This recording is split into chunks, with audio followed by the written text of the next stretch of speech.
What's up, you guys? Welcome to your Monday Mood for the week of January 26th through February 1st. Okay, today was the big day. I know y'all have seen it everywhere, especially if you're a astro girly. If I'm coming out in your timeline, you probably are. Tarot girly. Neptune has moved in to the sign of Aries as of 12:37 p.m. this afternoon for the next 13 years, leaving the sign of Pisces, which it has been in for the past 14 years. What's really cool about that end of an era is that's when I absolutely stepped into who I am today as a energy reader who uses tarot as my tool. And I've been reading tarot for 13 years this year. So that whole entire Neptune and Pisces transit, Pisces rules spirituality. I found my calling, and now as Neptune has moved into Aries, I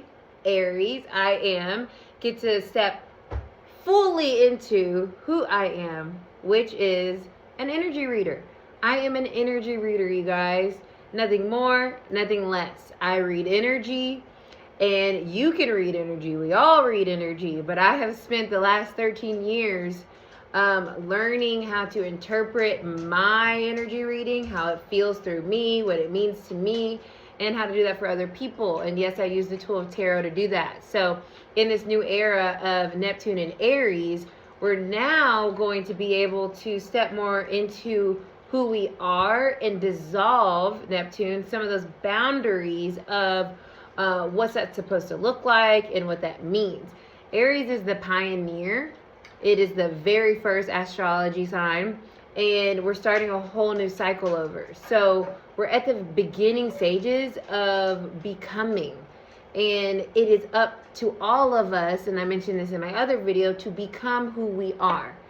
And with that, finding your voice, finding your truth, and hopefully being guided in whatever ways that works for you.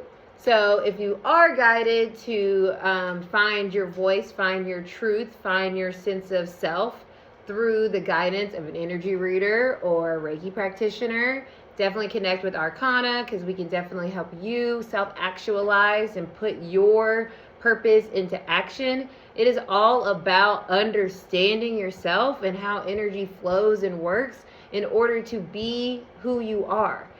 Now, my journey has been pretty interesting in terms of what I have done and what people know me to be. But at the end of the day, I've always been myself. And I've been learning year after year more of who I am. And that has allowed me to feel so confident, Aries, in knowing that this path that I'm on is the one for me, is in alignment.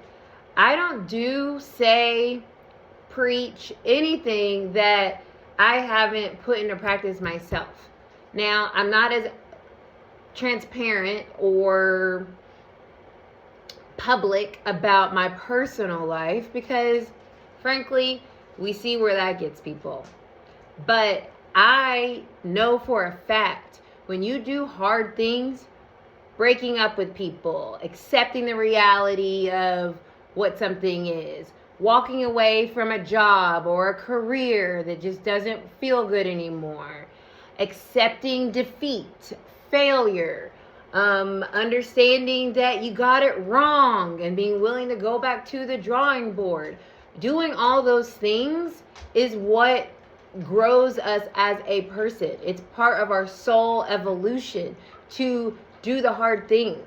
And although, like I said, it may seem as if I'm just I don't know how you perceive me, and I don't frankly care, but I'm letting you know that for me, everything that I speak, the passion that I have, it comes from real results.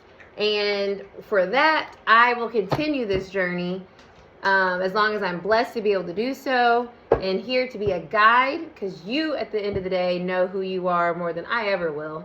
And I hope to connect with you more and more as we get into this new Neptune and Aries energy and we find ourselves all individually.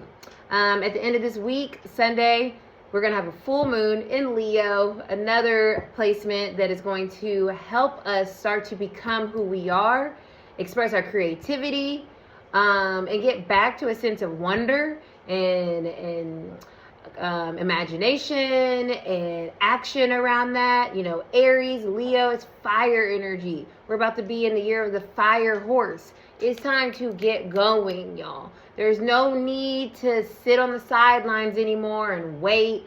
The fog, since Neptune is out of Pisces, should have cleared up a little bit for you. At least a little bit, where you feel a little bit more clear on, like, you know what? These are my feelings around this thing. Or this is what I believe in. Or these are my convictions. Or this is something that I'm going to pursue and make real. Go and do that shit, y'all. Go and do it. Because what are you waiting for?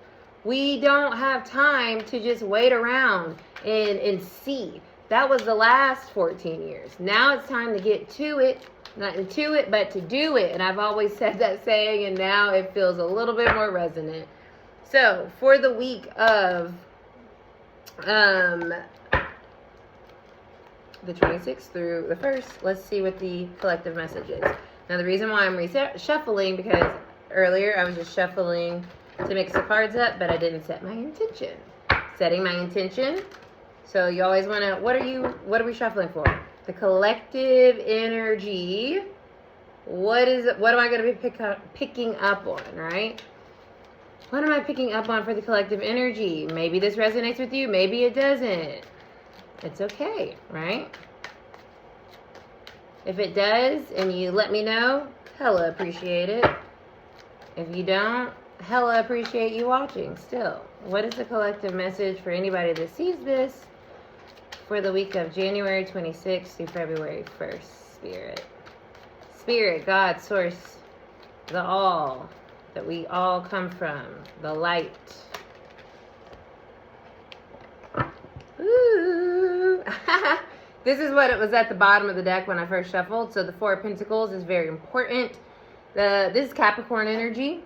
This is a week of stabilizing into this new energy, into the adjustment. So it's going to feel like you're having, maybe you feel immediately more grounded, more sturdy, more ready to go, more embodied, very Aries, right? You might feel like, you know what, I feel like me, you know what I'm saying? I feel good, I feel strong, I feel secure, I feel stable.